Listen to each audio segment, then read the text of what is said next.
सुबह की हल्की रोशनी खिड़की से अंदर आई तो उषा की आंख खुल गई। उसने घड़ी नहीं देखी क्योंकि उसे समय की ज़रूरत नहीं थी। उसकी देह ही उसका अलार्म बन चुकी थी। वर्षों से वह समय, वही उठना, वही दिन। वह धीरे से उठती ताकि बगल के कमरे में सो रही बेटी की नींद ना टूटे। उसके कदमों की आवाज़ तक में सावधानी थी, जैसे माँ होना भी एक अनुशासन हो। उषा की उम्र 50 के आसपास थी, लेकिन चेहरा उससे कहीं ज़्यादा थका हुआ होता था। झुर्रियाँ उम्र की नहीं, जिम्मेदारियों की थी। पति को गुजरे 12 साल हो चुके थे। उसके बाद जीवन अचानक बहुत लंबा और बहुत अकेला हो गया था। लोगों ने कहा था, बेटी को पढ़ाओ, खुद को संभालो, लेकिन किसी ने यह नहीं बताया था कि अकेली माँ बनना रोज थोड़ा थोड़ा मरना होता है। उसकी बेटी अनन्या पढ़ाई में तेज थी, शहर के अच्छे कॉलेज में पढ़ रही थी। उषा के लिए यह गर्व की बात थी, लेकिन साथ ही डर भी। हर महीने की फीस, हॉस्टल का खर्च, किताबें, सब कुछ समय पर पहुंचना चाहिए था। उषा कभी देर नहीं होने देती थी।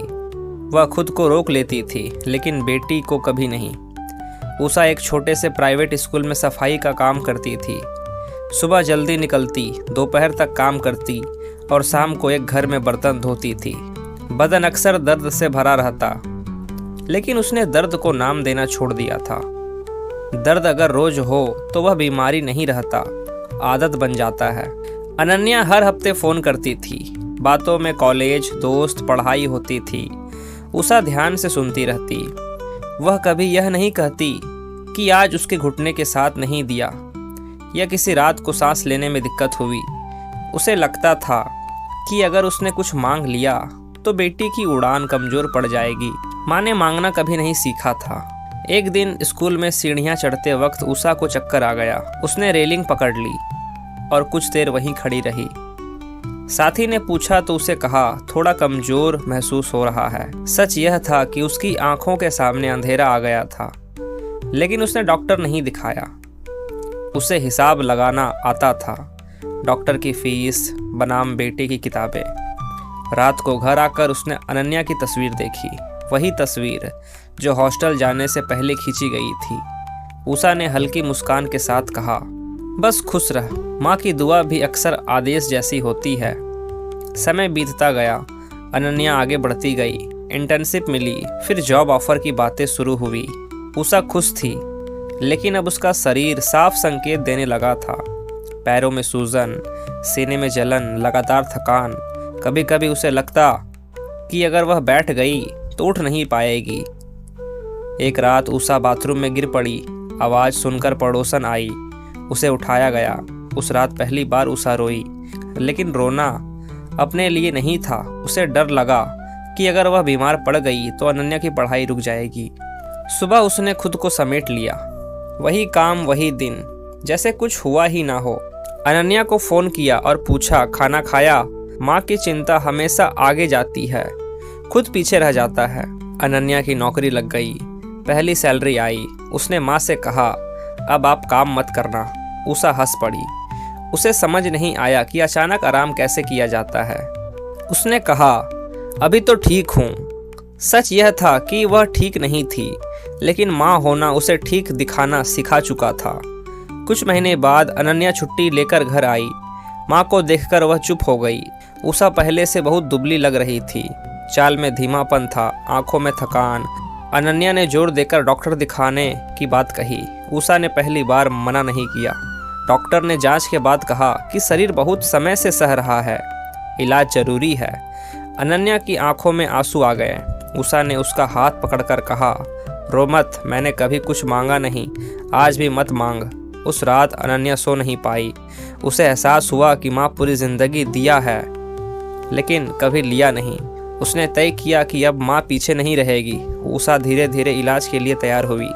काम कम हुआ, घर में पैसे की तंगी आई, लेकिन इस बार अनन्या थी। उषा को यह स्वीकार करना सबसे मुश्किल लगा। माँ होना आसान था, माँ बनकर सहारा लेना नहीं। इलाज शुरू होने के बाद उषा के दिन बदल गए, लेकिन आदतें नहीं।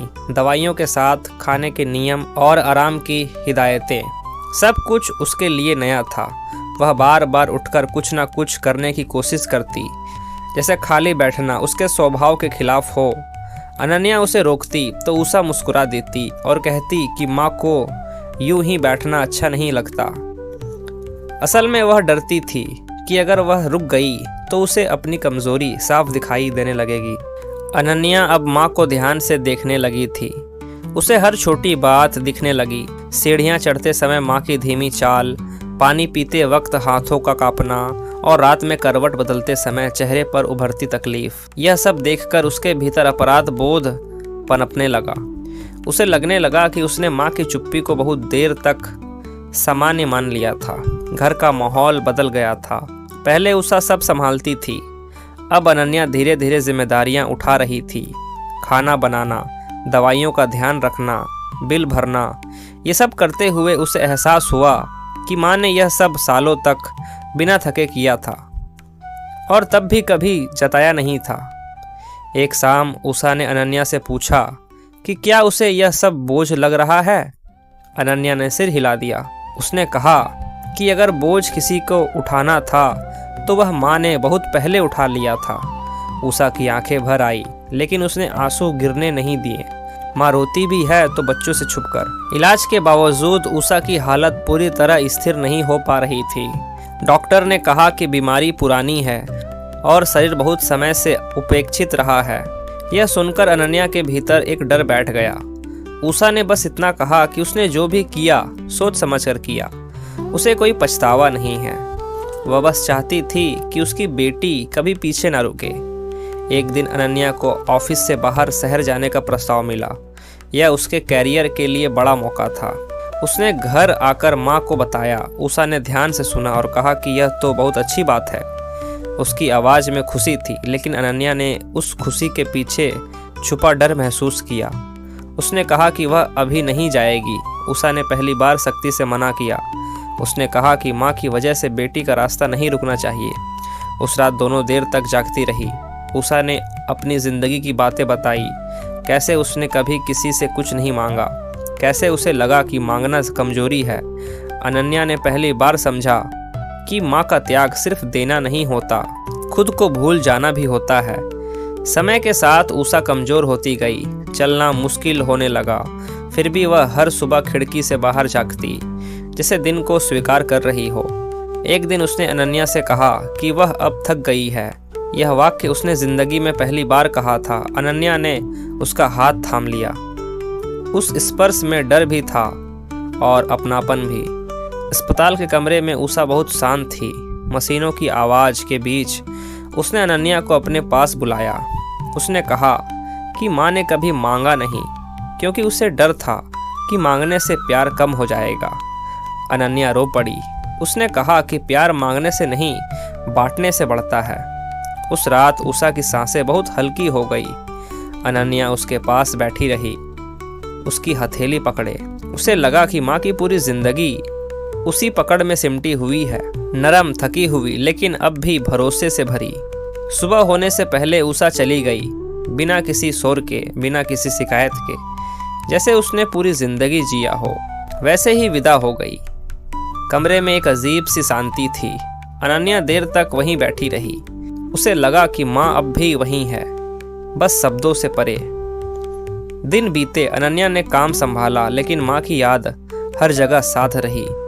उसने माँ के नाम एक छोटा सा सहायता समूह शुरू किया, उन औरतों के लिए जो माँ बनकर खुद को भूल जाती है। उसने अपना नाम रखा, माँ ने कभी मांगना नहीं सीखा। अब जब भी अनन्या किसी माँ को चुपचाप काम करते देखती है, उसे उषा की आंखें याद आती है। वह समझ गई है कि माँ का सबसे बड़ा बलिदान उसका मौन होता है, वह मौन जो बच्चों को उड़ान देता है। माँ चली जाती है, लेकिन उसकी आदतें, उसकी चुप्पी और उसका प्रेम जीवन भर साथ रहते हैं। और शायद यही माँ की असली विरासत होती है।